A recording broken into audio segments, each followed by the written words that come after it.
You're listening to the Cyberwire Network, powered by N2K.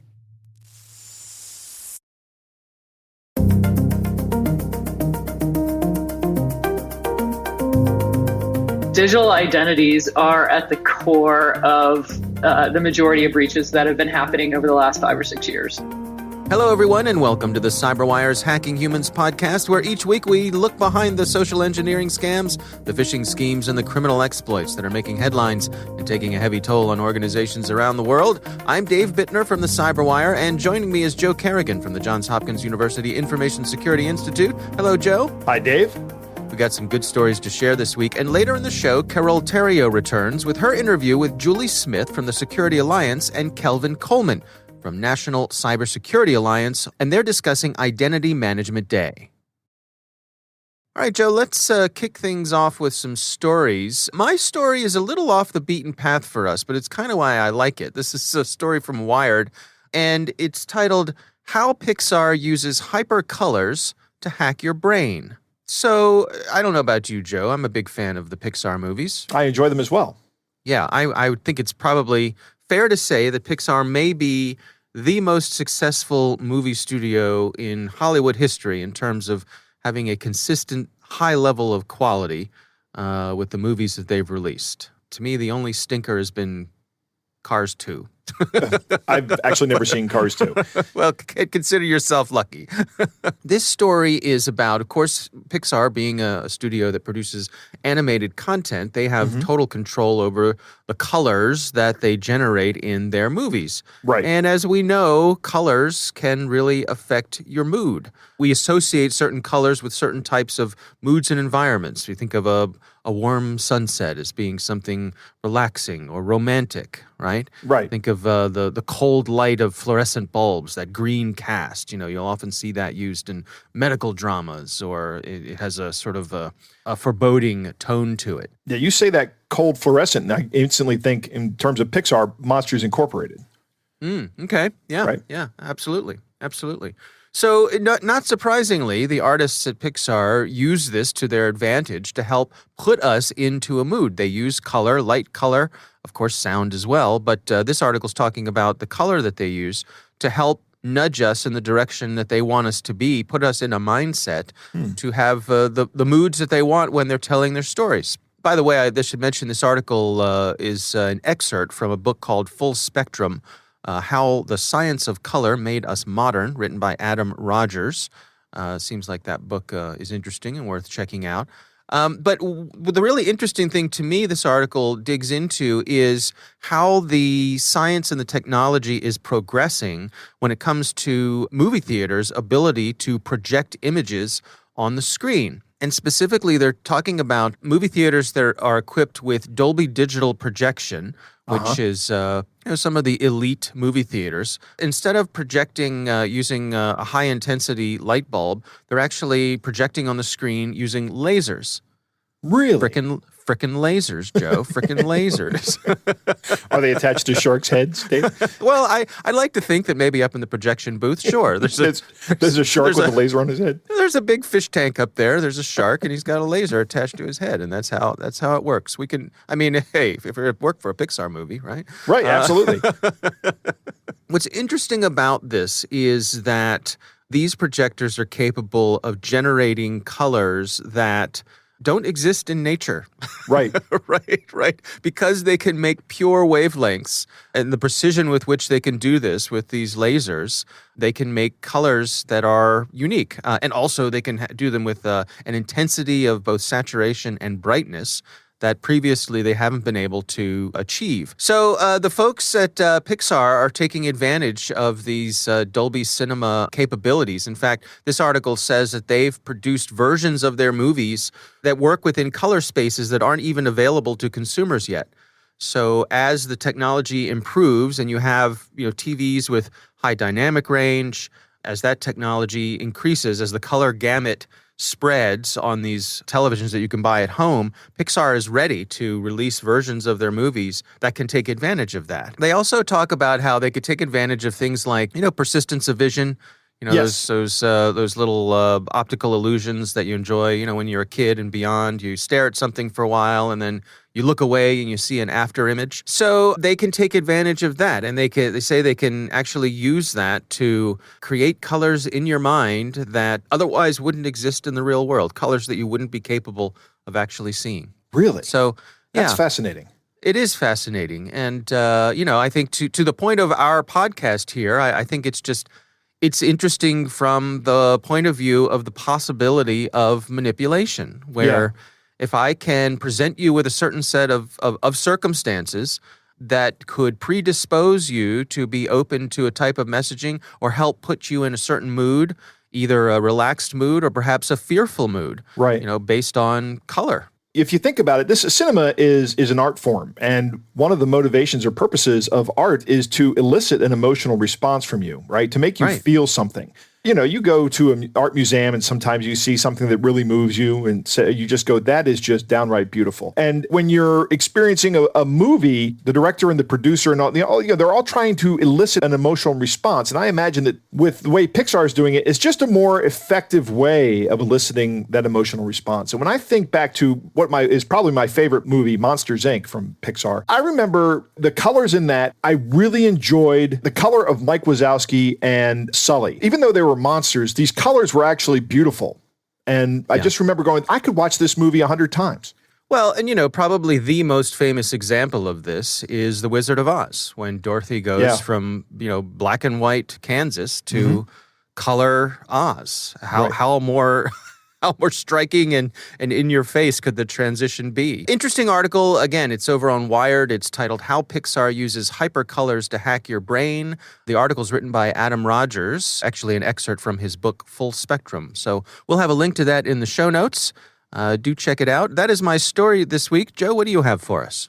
So, Dave, I'm a big fan of multi-factor authentication, right? Yes, indeed. I make no secret about that. I always say, use multi-factor authentication as much as you can. Right. Well, Security Boulevard has a story that's actually from a security company called Enzoic, and they posted it on their website. It's about ways that malicious actors can break into accounts with MFA enabled, MFA being multi-factor authentication. So the title of the article is How Social Engineering Tactics Can Crack Multi-Factor Authentication. They're not really cracking multi-factor authentication with these tactics. They are just getting around them, which is the way malicious actors and even white hat hackers think. They think, okay, here's a barrier to my progress. How do I get around this? And the article talks about 3 ways to bypass multi-factor authentication. And the first one is the old tried and tested and true and constantly successful: call tech support and impersonate the victim, right? One of the big problems this article points out is that tech support is a customer service job, and customer satisfaction is a very high priority for those jobs. So the cards are already stacked in the attacker's favor. They will call in using a spoof number so that kind of acts as another way that the attackers can impersonate the victim. They'll have the information that tech support needs to verify the person over the phone, right? They'll already have that data ready from intelligence gathering, open source intelligence gathering usually. And they'll say something like, I lost my MFA thing, whatever that thing is, whether it's a token that generates a one-time password or if it's like a YubiKey or one of those Google Titan keys. They'll say, I lost it and I need access right now because there's something big happening. So here again, we see the artificial time constraint that they're putting on the tech support person. I've seen videos of Rachel Tobeck calling into credit card companies to do this, to get access to credit card accounts for a journalist by impersonating the journalist's wife. and playing the sounds of babies crying in the background. It's a really effective way to get into an account. There's a few defenses against this, and one, and the article mentions this, is have a policy that just doesn't allow this. I don't know how effective that is, because there is a legitimate use case where somebody loses their multi-factor authentication device. You can't just lock that person out of their account forever, but you can change that by having a policy that the tech support person has to call the number on file for the customer. Again, this is an inbound call. The customer is saying, I've lost my multi-factor authentication. Please help me. They're spoofing the number that's on file, but that's not good enough. The tech support guy has to say, okay, I will call you right back at the number we have on file for you.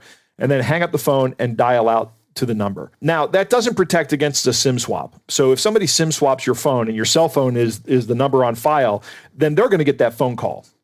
And you're not going to get it. So they're still going to get around it. But another good policy for this is have the customer show up in person to get the new token. This is a really good policy for companies where you have on-site employees and for governments. There may be other policy solutions to this, but I think the solution to this problem is really a policy solution. I don't know that there's much technology that can be done here. Well, it seems to me that in each of these cases, what you're doing is you're slowing things down. Right, exactly. Right? As we always talk about, slow it down. That's right. That solves a lot of these problems. Yep. Let's say you're a bank and your customer calls in and says, I've lost my multi-factor authentication device. And you say to them, okay, that's fine. We will send you a new one for $25. And that's our policy. Now, you still can get access to your account, but you cannot get instantaneous access to your account. A lot of times that need for instantaneous access is a ruse. The other thing you can say is if you need access right now to your account, you can go to one of our branches. That's what you're going to have to do. You're going to have to show up in person. Bring your ID. Right, and bring your ID, right.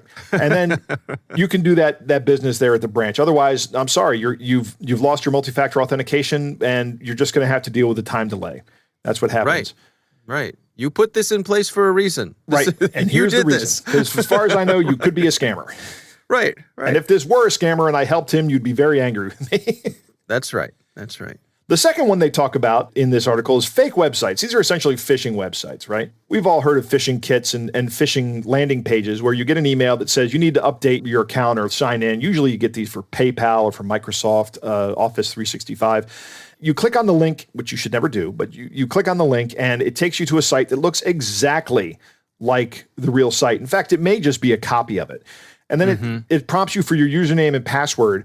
And if you don't have multi-factor authentication turned on, then it just passes you off to the original website and the attackers still have your credentials. They keep them and now you're hosed. But if you do have multi-factor authentication, what they're going to do is they're going to try to log in with your credentials and they're going to see that it asks for a multi-factor code. And then they're just going to turn around and ask you for the multi-factor code. And if you provide that, they're going to provide it to the website and they're into your account. That works really well with the SMS message. It works with a one-time code generated by either an authenticator application or even one of those little tokens that you give to your employees. You've seen them, the secure ID tokens. But one thing it does not work with is universal two-factor, like in the YubiKey and the Titan. And it doesn't work because those keys, those private keys, are generated on the fly using the secret that's inside of the hardware and some other information. And part of the other information is the domain that the request is coming from. So because the domain from a scam domain is going to be different from the domain from the actual domain, the keys won't be the same and it won't work. Right. I point out, too, that this is sort of one of the lesser emphasized benefits of using a password manager, because a password manager also keeps track of the web domain that you're trying to use your credentials on. So if you go to one of these fake websites that's impersonating a real website, your password manager is going to say, hold on here, before I fill in this stuff, this is not the usual place where I fill in this stuff. Are you sure you want to do this?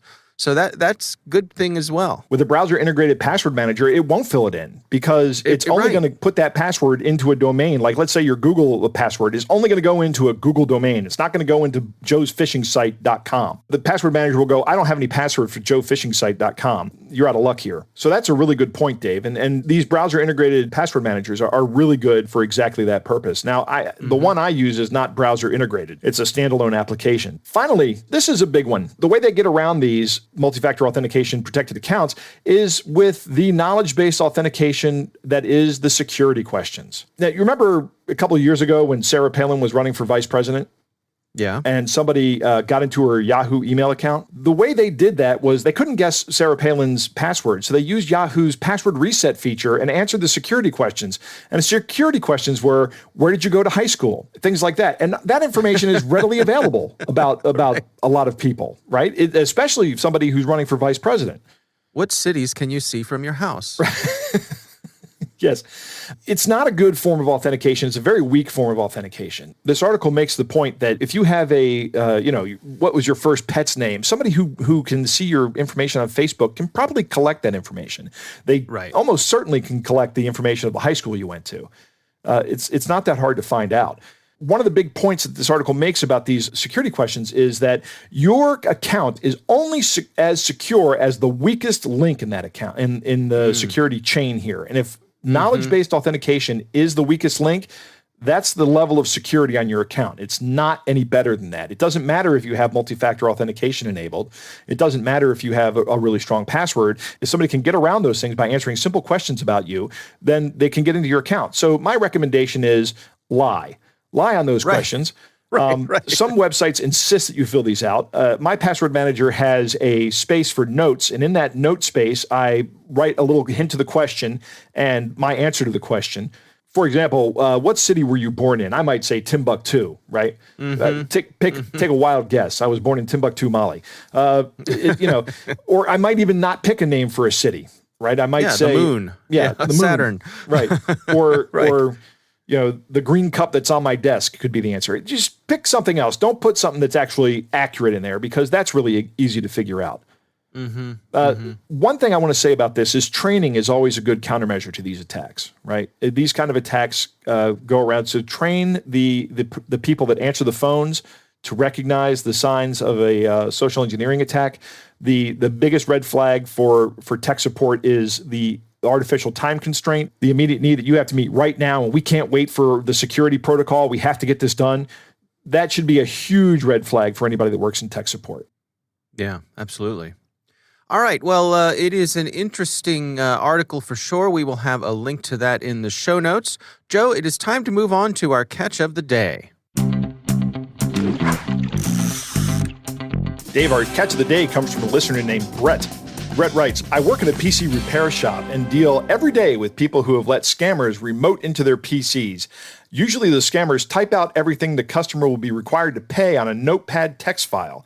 Normally they are boring, but I couldn't contain my laughter while reading this one. The customer didn't pay, but was worried their kids would have to live with the shame of no internet. Thought you might enjoy it as well. Dave, this is a good one. Take it away. As we are the U.S. government-authorized company, from today onwards, your case will be handled by the Senior Security Department. Some legal paperwork will be sent to you in writing, which you have to sign it. A team of 5 Level 100 digital home network technicians will be handling this case. You have no choice. You must accept. Your IP hangs into balance. You don't want bad IP. For lifetime, permanently, as in forever. Once it will be fixed, nobody in lifetime will be bailed to hijack your identity again in future. Already, all e-vices, all machines, every device will be safe and secured forever. We use top-secret GovIT tools you'll find nowhere else. These tools provide each and everything you need to never be hacked again. 1. LAN security, $214.25 tax. 2. WAN Brick Hard Security, $342.15 tax. 3. Supermassive Firewall, $184.25 tax. 4. Even More Massive Firewall, $1,425.25 tax. 5. Extremely Even More Massive Super Duper Firewall, $2,880.01. 6. Faceblock Protection, $759.99. 7. Hacker Attacker Pro Super Deluxe, $1,237.25. Total, $7,043.10. One-time payment for lifetime. Warranty in writing will be sent to you from USA Legal Services that after today, if anything goes illegal or wrong under your name, you have no responsibility for all your devices.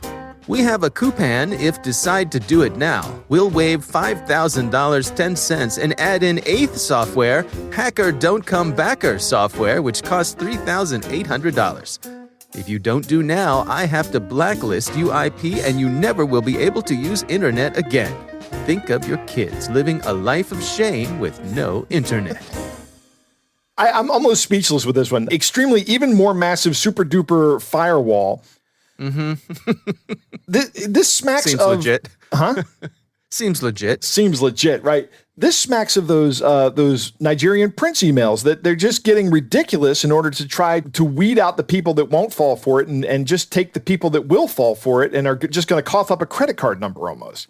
Yeah, could be. I mean, this thing is so out in left field.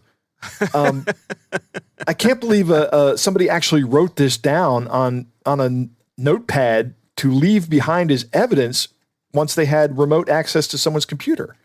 Mm-hmm. Yeah, well, they seem to feel like they're operating with impunity. They do. All right, well, thanks to our listener for sending that in. That is a good one. We would love to hear from you. You can send us emails to hackinghumans@thecyberwire.com.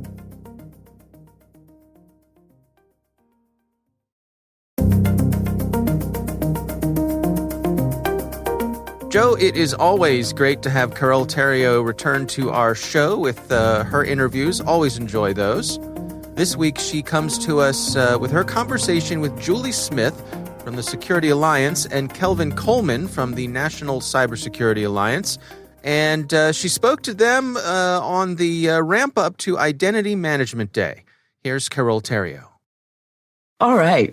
So Identity Management Day aims to inform us about the dangers of casually or improperly managing and securing digital identities by raising awareness, sharing best practices, and leveraging the support of vendors in the identity security space. Sounds lofty. Well, we have two founding members, the brains behind Identity Management Day, Security Alliance Executive Director Julie Smith and National Cybersecurity Alliance Executive Director. What a title, Kelvin Coleman. Thank you guys for joining us. Thank you. It's great to be here.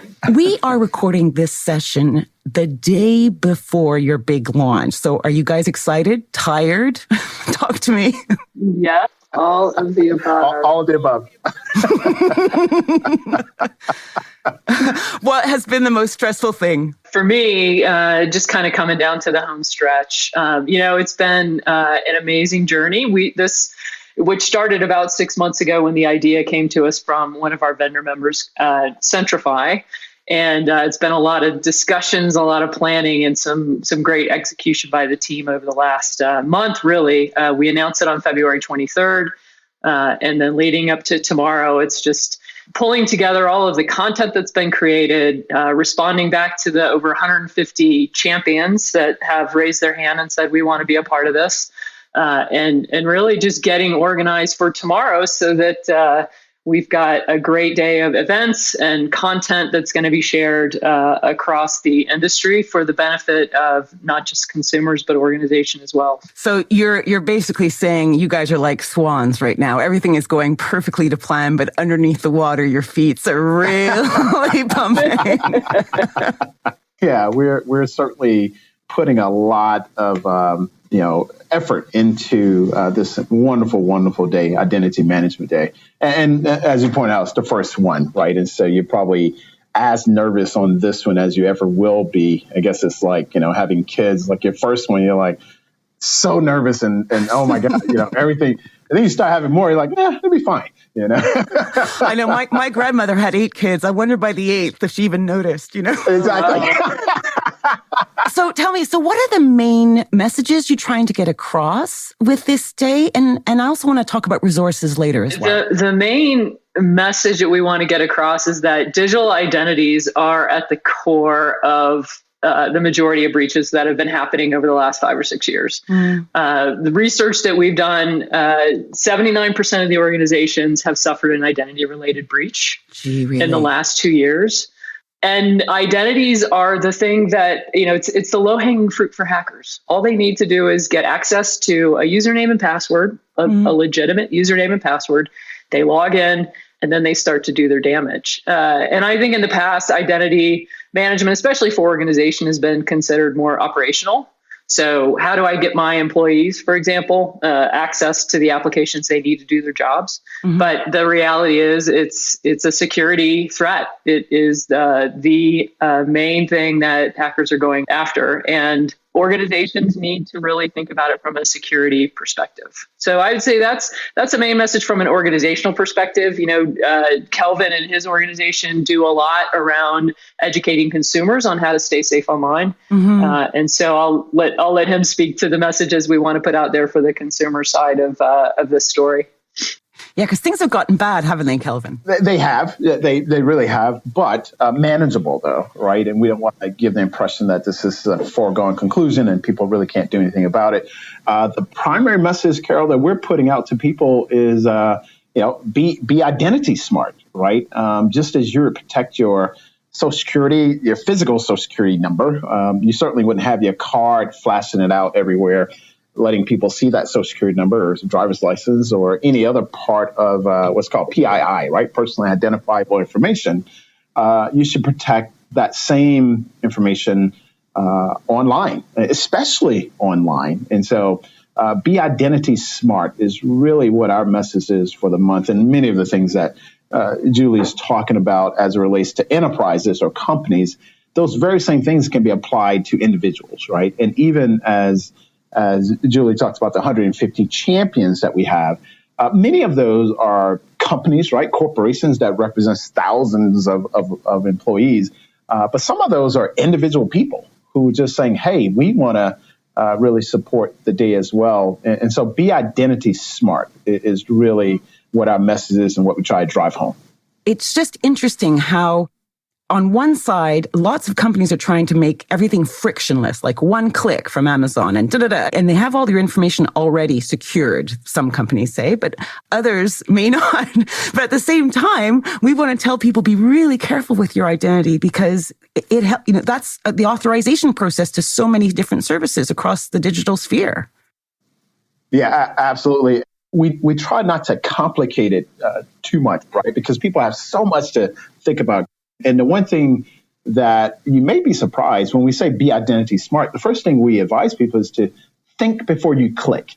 To your point about the seamless sort of one-click future that we have, well, think about that, though, before you click. If you're receiving an enticing offer via email or text, don't be so quick to click on that link because if it's too good to be true, it probably is, right? Instead, go to the company's website and verify that it's legitimate. Now, this is an extra step. I get it. And people are trying to take steps out of their lives, not put steps into them. But as old country boy from, South Carolina, I was always told an ounce of prevention is worth a pound of cure. Right. And so make sure that, you are taking time to think before you click. One of the last things I'll tell you, we're going to have this conversation, share with care. Right? Think before posting about yourself and others online. Consider what a post reveals, who might see it, how it might affect others. And so those two things alone, think before you click and share with care, can go a long way in mitigating the challenges as it relates to identity management. Yeah. The one thing that's very much kind of following in line with what Kelvin's saying, very much a crossover between, employees and individuals. So as a, shopping online as a consumer and an employee within an organization is good password hygiene. Mm-hmm. Right. So, there's a significant, I think it's 33% of consumers out there use the same password every time they create an account. And if you cross that over into your role as an employee, that puts your organization at risk as well. Mm-hmm. So, I'd throw that one into the top three things that people should do to practice good identity hygiene. Yes, absolutely. So tell us what services or resources are available on your website, because of course we're going to be listening to this after your big launch day. So I had a look and there's tons of stuff there. Maybe you can just tell us a bit about what people can find there if they're interested in looking. Yeah. So on identitymanagementday.org is the website, and you'll find a resources section. And there's everything from advice from our identity management champions to white papers from organizations here in the U.S. that are focused on healthcare. We'll be adding blogs from identity management champions and other sort of industry experts. One of the reasons we partnered with Kelvin and the National Cybersecurity Alliance is because of what they do with Cybersecurity Awareness Month, which is October. And so the goal is it's not just one day focused on identity security and identity management, but it's all throughout the year. And we'll also put a spotlight on it again in October. So come back to the website often and you'll find the resources growing. Brilliant. Kelvin, anything to add to that? Our resources at no cost. Maybe I'll add that. By the way, very easy to understand, layman term things. We don't get too technical in our language or jargon, but no cost resources that people can take advantage of. Be identity smart, and you don't have to go it alone. There are organizations out there who are certainly willing to help. And the businesses want to help because they want you to be, smarter on this, more keen on this. So it's a win-win. It's absolutely a win-win, Carole.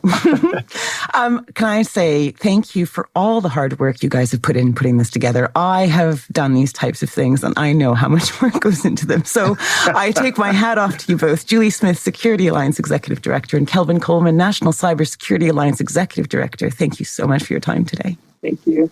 Really appreciate it. And listeners, if you want to check out these free resources to help you improve your privacy, check out identitymanagementday.org. This was Carole Theriault for Hacking Humans. All right, Joe, what do you think? Very interesting interview. It was great to hear from Julie and Kelvin. This is really interesting stuff. Digital identities are at the core of the majority of breaches. This is not really the way we think of people hacking into our systems from a security standpoint. We're always worried about somebody coming in through a vulnerability or finding a way through the firewall or finding something exposed. But the vast majority of breaches are from somebody getting username and password. It's easy to get. People frequently cough it up. And once you're in, you're in. One of the interesting points that Julie makes is that identity is viewed as an operational function and not a security function. That's very telling. And I think that is indicative of an issue within the tech industry. Identity should be a security managed system, or at least have security insight. It shouldn't be just operational. I understand that you need to get these people up and running. New employee shows up, you got to get them access to everything, and you have to set up their identity and create it. But security should absolutely be involved in this at some point. I think in a lot of organizations they are, but this is the authentication part of the AAA, right? Authentication, authorization, and auditing. And it's the first thing that users have to do from a security standpoint when they come into your system. They have to authenticate and identify themselves. From the customer standpoint, Kelvin was talking about don't wave around your PII. Dave, do you remember when you were a kid and you had like your first wad of cash and you pulled it out and you waved it around to your parents and you look at the money I have, and your parents said, right, don't do that. Your birthday or something. Right. Yeah, exactly. Your parents said, don't do that. Don't flash your money around. Mm-hmm. Right. And then later in high school, there was the kid whose parents never told him that. He had no problem flashing money around, right? He deliberately opened his wallet up so you could see that there were many bills in there, or, he might even pull it out and go, oh yeah, I got to put that back. And right. then so, fanning himself with it. Right. Yeah. Exactly. Yeah. And then later the kid tells you, hey, I'm missing $40, right? Mm-hmm. This is just like that. Right? Don't be the kid that waves everything around. Don't put all your personal identifiable information out on Facebook. One of the big things we're seeing right now is people are posting their vaccination cards up. Well, those vaccination cards have information on them about you. Don't wave those around. From the development side, we do want to make the authentication experience frictionless because it's easier for the customer. There's at least an equal amount of responsibility that rests on the developers, if not more, to make the system secure and, if possible, frictionless. I understand we all want a frictionless user experience, but at the same point in time, asking people to use multi-factor authentication is something that people will get used to very quickly, and it will become almost frictionless. I use a YubiKey for a lot of my authentication. It's plugged into my computer right now. It only functions when I touch it. So, it's literally me reaching down to my tower case here and just touching something on the YubiKey, and that's it. That's all I have to do. It's a great multi-factor authentication that's very secure, and it doesn't require much from me once I've set it up. I would say it's really close to frictionless. Password hygiene, Julie was talking about 30% of users using the same password on everything. I'd like to talk to these people. I think this should be a job interview question because, as Julie points out, if I can compromise your Yahoo password and you use that password for work, guess what? I'm in. Yeah, I remember the one time that I had a more corporate job, and they were onboarding me, and the IT folks came down, and one of the first things, the guy said, "All right, I need you to create a password for yourself. It has to be at least 13 characters long. It has to have this, has to this," and I was like, crap. Right. And then he's like, "All right, now I need you to create a different password that is also crap." Right. But I think, and I had to sit there and think about it for a couple minutes. And this was in the days before I was using a password manager. But the good part about it was that it kept me from falling back on some of the default passwords or even the default password formulas that I thought I was so clever in using, right? Which we all know now are not so clever. They are not clever at all. Right. All right. Well, our thanks to Carole Theriault for joining us. And of course, we want to thank our guests, Julie Smith and Kelvin Coleman, for taking the time. We do appreciate that as well. That is our show. We'd like to thank all of you for listening. We want to thank the Johns Hopkins University Information Security Institute for their participation. You can learn more at isi.jhu.edu. The Hacking Humans podcast is proudly produced in Maryland at the startup studios of Data Tribe, where they're co-building the next generation of cybersecurity teams and technologies. Our senior producer is Jennifer Iben. Our executive editor is Peter Kilby. I'm Dave Bittner. And I'm Joe Kerrigan. Thanks for listening.